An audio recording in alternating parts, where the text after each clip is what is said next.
When I went to the hospital, they gave me antibiotics, but it didn't work on me, and I became what you call septic, and everything in my body started shutting down. Once I realized I was dying, this peace and this joy and this comfort came all over me. I knew I was leaving my body.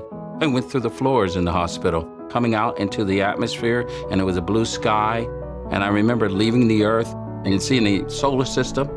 I remember traveling really fast. There was a light before me. It looked like a window. And when I came into that realm, all I could think of was everything is right, nothing's wrong. It seemed like everything there was glad I was there. The trees were glad I was there. The flowers were glad I was there. The water was glad I was there.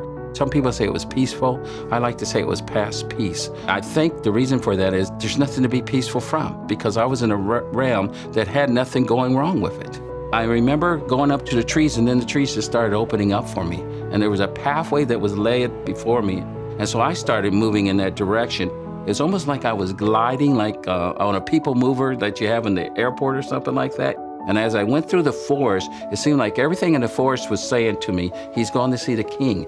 And when I got on the other side of the forest, that's when I saw Jesus Christ. He was real bright, brighter than any light I've ever seen, even the sun.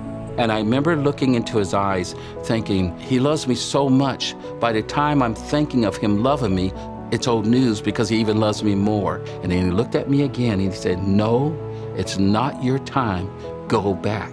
And I didn't want to leave, but I felt like he was saying, I need you there more than I need you here. And I remember how sad I felt. I felt like a newborn baby crying as I was leaving. And I remember coming in through the blackness again, back through the universe. I came through the hospital. I remember hovering over my body for a moment, seeing everybody move around in the hospital, and then I settled in to my body. They said I was clinically dead, which means your heart and your lungs are not operating. So in the sense of a skeptic, I always tell them, you may say I didn't go to heaven, but you can't say I didn't die, because it didn't have any brainwave at that time. They can say I didn't go to heaven, but I died for an hour and 45 minutes. I went somewhere.